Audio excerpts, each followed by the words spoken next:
Hello everyone and welcome back to the Newhouse Esports Update. I'm Andrew Macbeth and now joining me for the first time is our new co-host, Sammy St. Yeah, I spent today doing a little soccer, making a transition to esports today. Excited to try something new. I haven't had an opportunity to talk about esports in any capacity, so this is a real exciting opportunity for me. Glad to have you on the show, Sammy. Well, there's been a lot of action going down in esports, and as you can see, this is going to be a bit of a different take on the show, a bit more of in a way, a podcast with some visual aid to explain exactly what we're talking about, some of the things that we may need to explain, but in general, hopefully this will create a bit more of a personable and accessible way for you to understand esports and more about how they work. So let's start things off first with your area of expertise, Valorant. Expertise is growing. Trying to get, because again, I'm not very good at the game at the very least. No not yet. But Valorant, and that's a sport we want to talk about. And this sport is, by definition, a free-to-play first-person shooter, and it's a hero shooter developed by Riot. You're familiar with Riot Games, what you've been talking about, of course. But it's made primarily for PCs, for Microsoft Windows, as many of these games kind of are. Right. But it was first teased under the codename Project A back in 2019, and the game became a closed beta before an official release both in 2020. So this game is very new, it's still developing, a lot is changing. So what you're seeing with this game is an ever-changing landscape. The meta does not last very long. No. But essentially, in a gist, this game is a strategy-based game, and it borrowed the strategy and general framework from a game called Counter-Strike Global Offensive, or CSGO, and it adds an ability or agent flair that a player who would play Overwatch might appreciate. So essentially, when you load into the game, you play a couple of different game modes. There is unrated, competitive, deathmatch, and a couple fun game modes that I tend to play when I have had my Newhouse package day and maybe just need a relaxer at the end of the day. But those are Escalation, Spike Rush, those are more fun game modes, and then of course it's a training ground. But the general idea is that there's a 12 rounds per half, and it's the first one to 13. And there's two halves, obviously, and basically you have 5 players on each side filling certain roles and playing together, and this game is very reliant on your teammates. If one aspect of the team is not working well, the whole machine can't run. So that's really what comes down to, I would say, the interest of this game is it's so team reliant, and you see that a lot in League of Legends as well, and I would say in Rocket League too, because if one of your 3 players, their rotations are off or something like that, the whole team is put out of whack. Exactly, and that's also like one of the biggest pulls of esports in general is that many traditional sports, whether that be basketball, baseball, or hockey, something along those lines, a single player can really significantly impact the team's success and may even be able to single-handedly turn the game around, whether that be someone like LeBron James or Mike Trout, someone along those lines, Aaron Judge even. But like for esports, there are so many moving parts and so many things to keep track of that yes, one player can significantly alter the outcome of a game, but it really depends on team synergy and the ability to adapt on the fly. So just like traditional sports, the whole team needs to be involved to win games. Well, I would say with this game in particular, especially because there are these designated roles, and there's 4 of them, and if you don't do what your role is designed to do, for example, I'll get into these in a sec, but just for example, there's a role called Duelist, and your job is to enter the site and create space for your team. Typically, you're a fragger, and you get kills, but you don't necessarily have to be getting those kills. As long as you're creating space and allowing your teams to follow and giving them openings for frags, you're still doing your job. If you aren't doing that job, everyone's left out to dry. They have no way on site. So that's just kind of an example of why team play and everyone doing their job is so important. I like that. And like a lot of the unique roles with Valorant, also very similar to some of the unique roles that we were talking about in League of Legends, whether that be a top lane, a bottom lane, mid lane, or even like a jungler who's supposed to, as you described with a duelist, to create space and gather intelligence on the other team's whereabouts. No, certainly. And so the general roles, I'll just kind of break those down real quick. The first one is controller. I feel like this one's the most important, the one if you're playing like an online game, not in the professional scene, the one no one wants to play, because it's the one that doesn't get any glory. It's It's the controller. And the controllers use smokes or sometimes a wall. There's a character called Viper and a new character that got introduced called Harbor. And these characters can use walls versus smokes. And what they're designed to do is to cut the sight up and make it more digestible, make it easier to attack, make it easier for your duelist, your initiator, and ultimately your sentinel. Different with sentinels, but your duelist and your initiator get on site, create the space, get the spike down. I forgot to mention that earlier. That's the ultimate goal, is to plant the spike. It's similar to CS:GO in that aspect. I see. And if they're able to do that job, the controller typically had a large role to play in that. I mentioned duelist earlier, just kind of further explain it. That's the fragger, and they're supposed to be self-sufficient, meaning that maybe if they break away from the team or go in a little early, they can still get those kills and be that. You said you can't really take over a game necessarily, but you can have that massive impact. It typically falls on the duelist shoulders to do that. The guys that are going to get 20, even 30 kills, that's usually a duelist. But they will typically lead that team in kills, and they will often follow an initiator. An initiator, they set up the team's entry. You'll see flashes, some characters have a drone, other abilities like that, and those abilities clear and check tight angles. And those tight angles, player themselves, there's a lot of angles to clear, and you might find that these players have a difficulty checking certain angles. And like if you play any first-person shooter, you can't see everything at once, no matter how, especially when you're moving quickly as a duelist trying to get on the site. It's so hard to check everything. It's very easy to make mistakes, and if you get killed like that, you kind of look silly. This is your get out of jail free card. This is what allows you to get on the site with vision and allows you to see those sneaky angles that someone might be hiding in. And their abilities typically add a stun or a disable effect to those enemies and make it, easier for even those frags to come out from the duelist. All right, so the final role that you can fill is the sentinel, and a sentinel is a defensive expert, and that basically means your job is to lock down a site, maybe look at the flanks on certain situations, both on attack and defense, unless you're a chamber. Chamber mains they're a little bit of a niche spot, but they're honestly considered the most broken or meta character currently. They're getting nerfed here and there, but they're considered the most broken or in the meta character currently. And they get these abilities. You get your own, blanking on the word. I'm going to restart that. I'm going to figure out what I want to say there.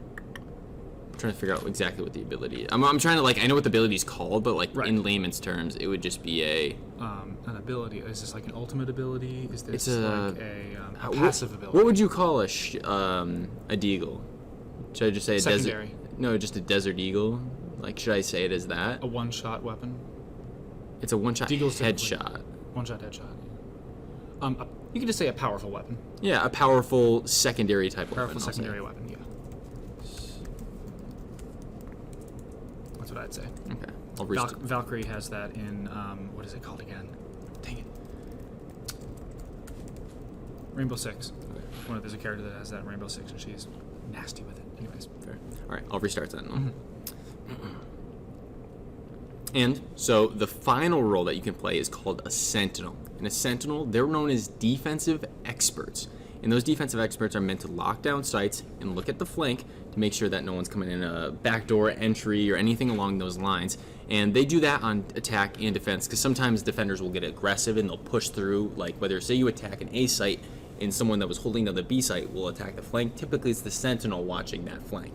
But there is a loophole to that, and that's Chamber. Chamber has this unique ability set where, one of his abilities is actually a secondary, handgun. And it's a very powerful weapon. That's a one-shot headshot and will do 50 damage to the body as well.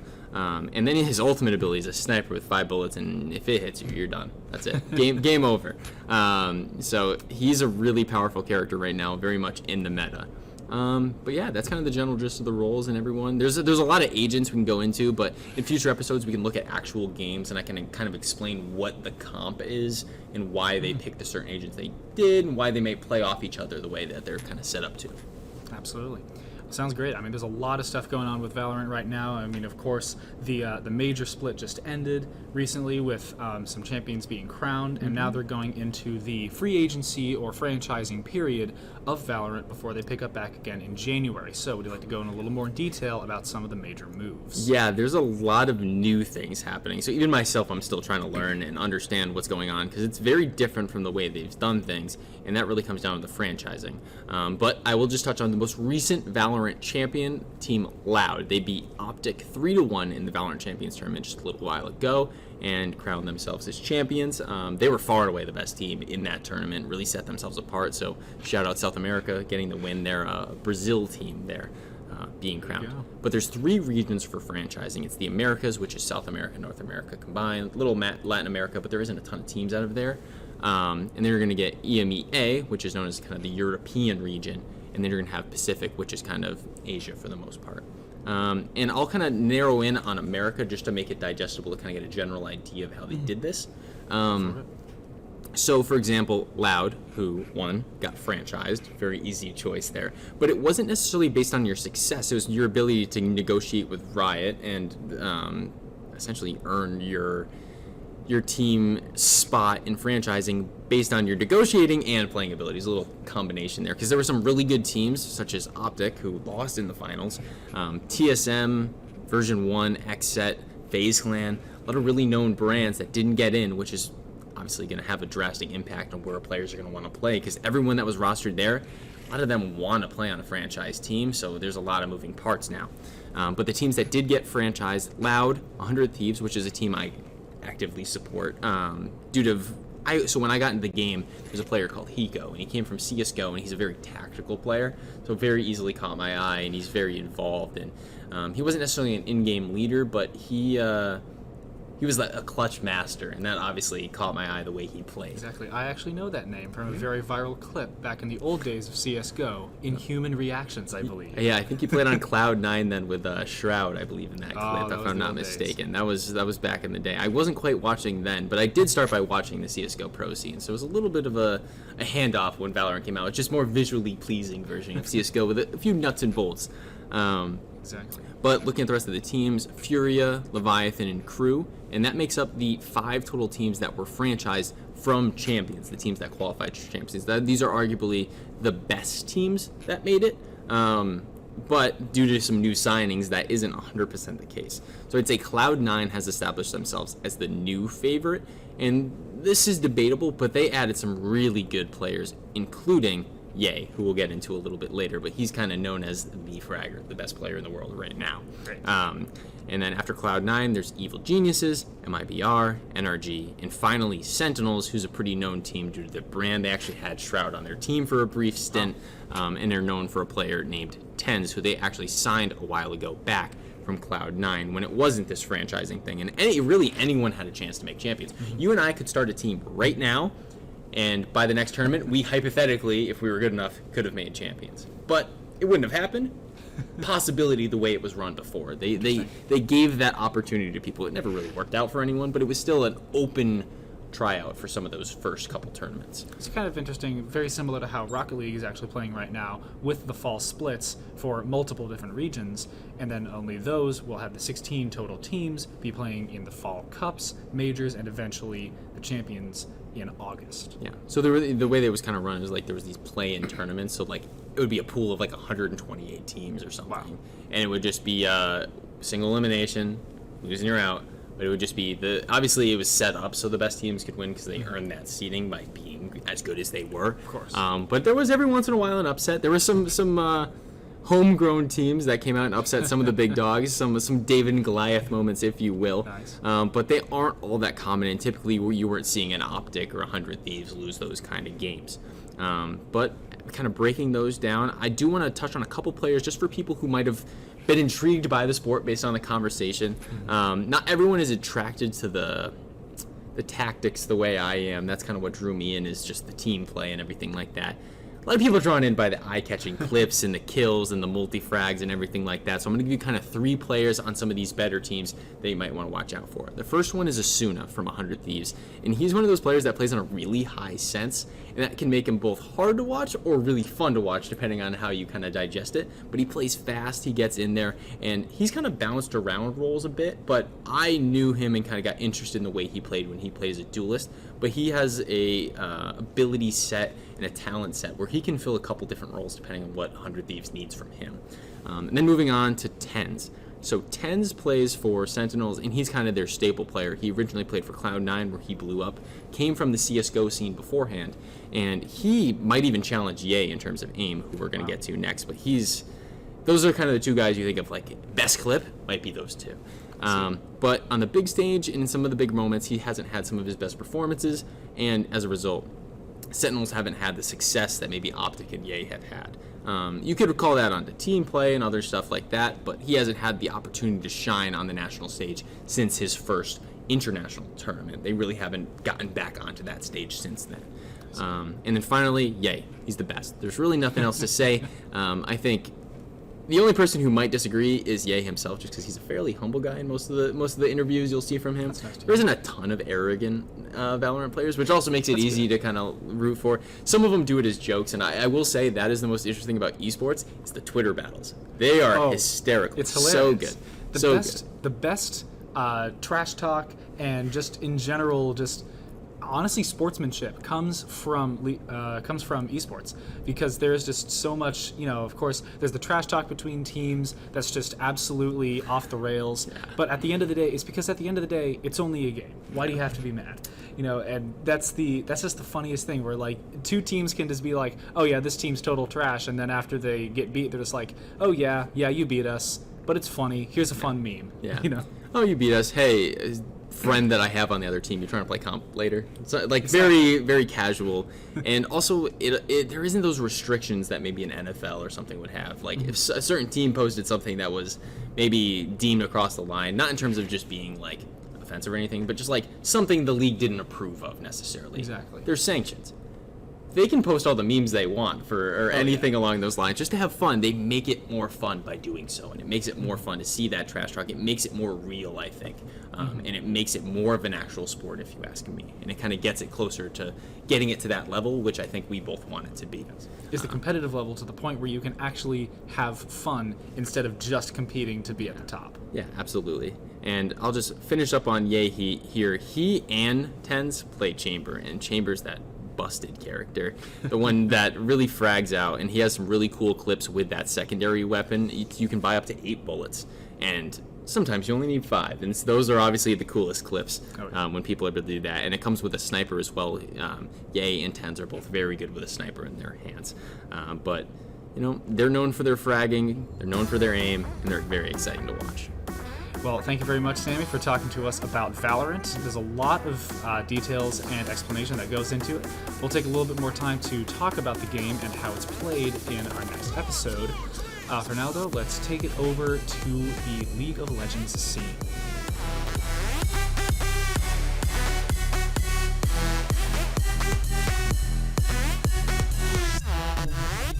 Welcome back to Newhouse Esports Update. This time we're going to be taking a look more into the quarterfinals of League of Legends. So if you've been following along, I've been going through the play-ins and the group stages of League of Legends, and finally we have a definitive bracket of 8 teams from the 16 that originally qualified, where now they're fighting for the championship to be played in San Francisco, California.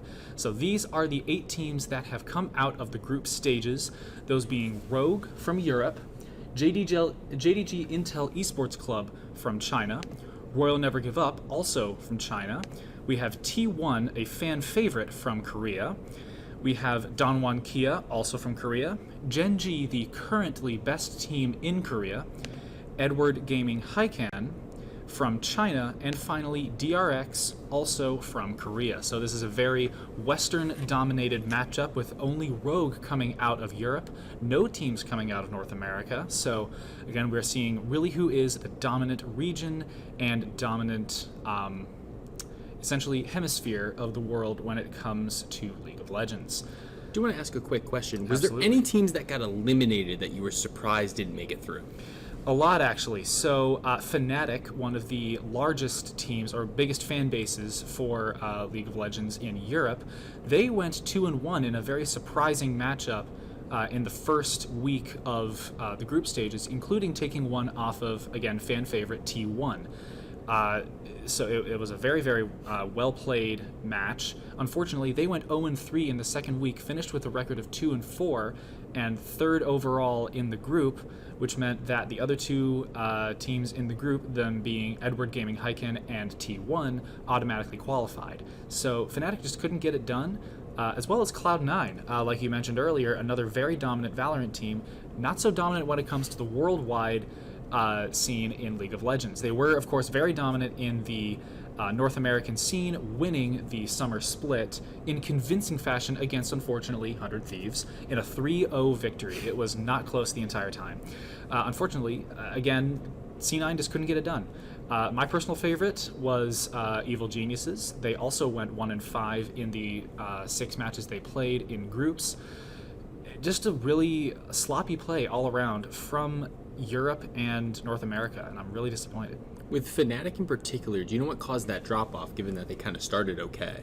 Just a failure to adjust, and I think just T1 returning to their form really stepped up the rest of the game, and I think especially the big death blow, though, was in the first match of the groups in the second week of action. Cloud9 recorded their first win against Fnatic, and then Fnatic had to go right back out onto the stage and face T1, the, of course, fan favorite from Korea. So after being defeated by a winless team in the first week of groups and then having to face the best team in that group, the morale was just crushed for Fnatic and honestly the rest of Europe. And Fnatic was having a bit of a fun time in Twitter, just kind of saying like, "Whoops, I guess that happened." Well, kind of masking the pain of we just lost 3 straight and are now eliminated after people really thought that they could be a dark horse, even championship contender. Wow. I will say, now that we got these 4 matchups lined up, this is it. This is what you've been waiting for a little bit here. Which matchup would you say are you most excited for? I'm absolutely most excited for Royal Never Give Up and T1. They'll be playing on October 21st, the Friday, at 5 p.m. Eastern. So Royal Never Give Up came out of the play-in phase, which is very surprising for a team to come in out of the play-in phase, not just out of the play-in phase, but the group phase as well, defeating some teams that instantly qualified and were doing a lot better than them. They were the number 4 team to come out of the LPL, or the Chinese region, and the number 4 team was able to take out a lot of the teams in their own group. And now they're going up against T1, the number 2 team in Korea. They lost the Korean summer split to Genji, who is playing against Dongwon Kia on Saturday the 22nd. But this is going to be a very good match because Royal Never Give Up and T1, they both came out of the group phase 5-1. They are on fire, and I think Royal Never Give Up could really give T1 a run for the money. I can see this going to the 5th and final match. Okay, I like that. You're intriguing me here. I will say, what do you think about T1 in particular makes them a fan favorite and makes them excited to watch? And then on the flip side, maybe for the team that they're going to be playing in Royal Never Give Up, what makes them so successful as this little dark horse run that they're kind of making? Well, starting with T1, they have undisputed the greatest player in League of Legends history, Faker. I touched on him a little bit in the previous episodes where he recently played his 100th career match in League of Legends World Championships, and after going 3-0 in the next week of competition, he is now a combined 75 wins and 28 losses in League of Legends World Championships history, not just the Korean series that he's been playing for over a decade, but that's just World Championships alone.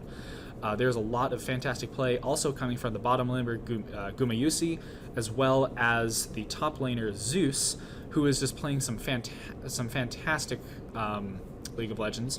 Also keep an eye on Keria, on the support player. He has been playing a masterclass of a Thresh. Now, Thresh is a champion that is famous for using his hook, or a hook attack where he can pull a champion towards him and then can set up his teammates for some serious damage. And he has been playing that one particularly well, just dominating the other support, that also being Hillisang on Fnatic for the group stages. So if you're going up against T1 RNG, I have just one request for you: ban Thresh. It's just going to make your lives so much better. Fair enough. And then on the flip side, again, I want to talk about this team, and then we can maybe get into the matches. I'll make you make some risky predictions here. Put your medal on the line. We'll get a score and a prediction. But I do want to get a little bit more into that Royal Never Give Up, since this was your matchup to watch. Mm-hmm. So a lot of the reasons why I think RNG or Royal Never Give Up could be a big dark horse favorite is because of a lot of their play, especially in the jungle with Wei. He's been using the Maokai, which is a really good champion that can be used in a lot of different areas, whether that be the jungle as well as support and top lane. He's a very flexible champion that is seeing a lot of bans and a lot of picks in the world so far, and Wei has been using that very, very well, including a lot of some great matches against Gen G in potential in some tiebreaker matches, and very well almost beat Gen G, but was unable to secure the tiebreaker, but played very well in those matches. So really. So keep an eye on Wei to keep the jungle secure and successfully go through and kind of sweep the area to make sure that T1 is exactly where they want them to be. Fair enough. And I will say this game, you're getting a lot of hints of what Valorant does very well in terms of just having a variety of roles and players that have to fill that role. Because if you see a top laner go bottom lane when they're just kind of not supposed to be doing that, especially top lane, because the limited league experience I have playing top lane, I know you play top lane yourself. Top lane's probably the least mobile character in terms of alternating lanes or moving lanes. They're designed to be a tank or someone who is supposed to soak up, absorb damage, and really be the front line so your back line can deal more damage and keep you alive. Yeah, fair enough. So I think it's time. I'm gonna put you on the spot. I'm gonna make you predict some matches. We're gonna come with that Royal Never Give Up T1 match last, since that was your game to watch and we went into it a lot. So we'll go top to bottom, skipping over that one, and then we'll go back to it. Rogue and JDG. Who do you got, and why do you got them? And by how much? I'm gonna get you specific here. All right. This is going to be an interesting one. I'm going to pick actually the team that I think not a lot of people. Well, a lot of people hope is going to win, but not a lot of people think is going to win. I'm going Rogue 3-1. So Rogue, of course, has been playing a little bit of they were very dominant in the first half of groups phase. Unfortunately, dropping the tiebreaker matchup to DRX to finish their group stage, but a lot of they were kind of messing around a little bit, like picking some very off-meta picks, whether that be Nasus as a support. Typically, supports are supposed to be healers or smaller, less significant-looking. You can really play support in a number of ways. Nasus is not really one of them.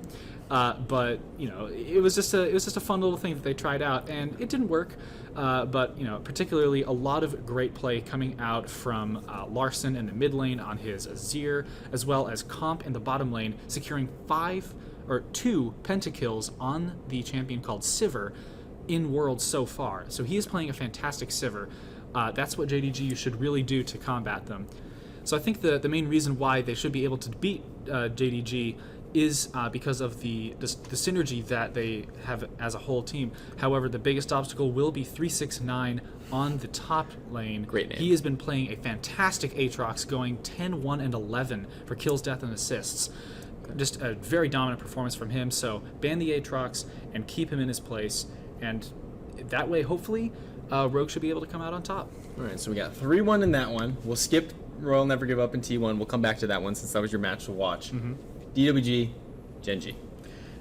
For this one, I'm also going with a 3-1 victory. This one goes to Gen G. Now, Gen G is the reigning LCK, or League Championship in Korea, champion. Donwon Kia was the number 3 spot. Now, Gen G previously took care of Donwon Kia in the brackets semifinals with a score of 3-0 in favor of Gen G. Donwon Kia has not forgotten that, so they're going to fight back, but Gen G is still going to walk away with the victory.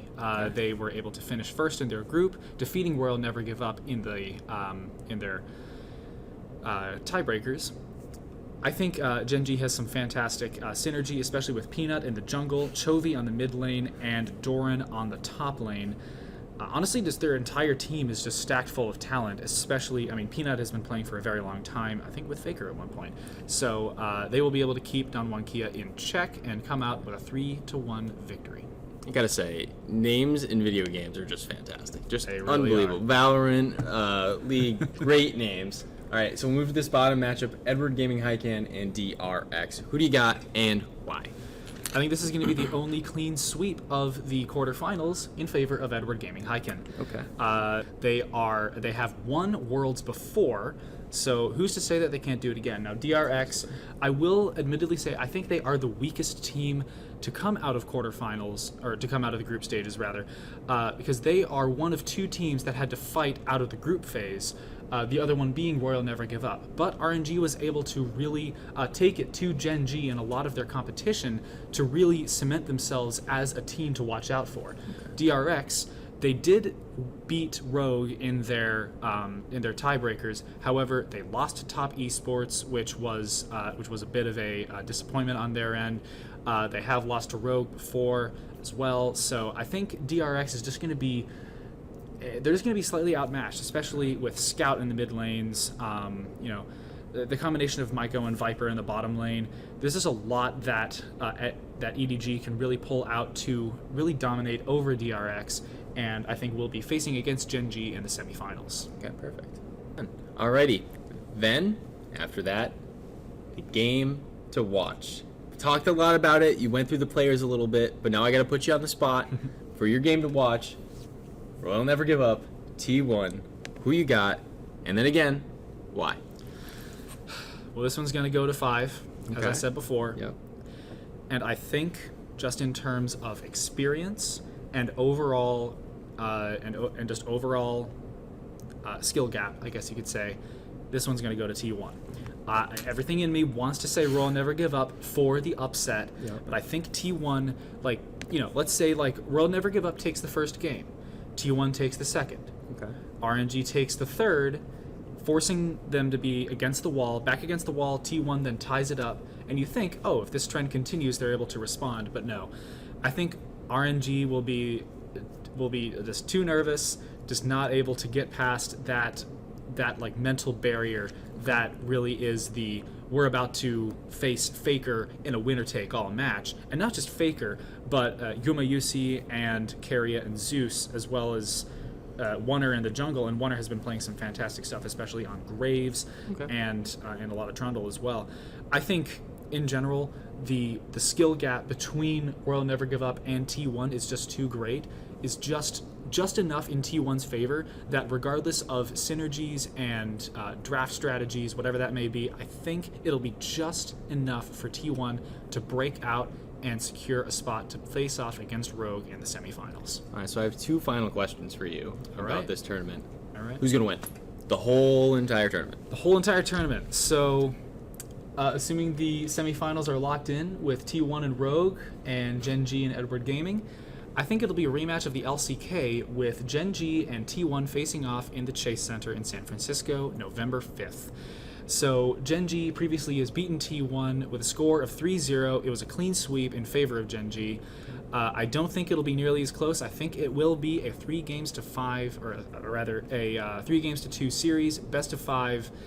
It'll be a massive battle, and I think it'll be Gen G against T1.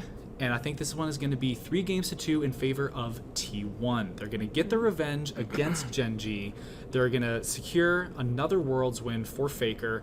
And it'll be just another tick on his legacy as the greatest player of all time. And I guess that maybe gives me the answer to my next question, but who's going to be the MVP of this tournament? I like where you were going, but I don't think it's going to be Faker. Ooh. I think it's going to be Zeus.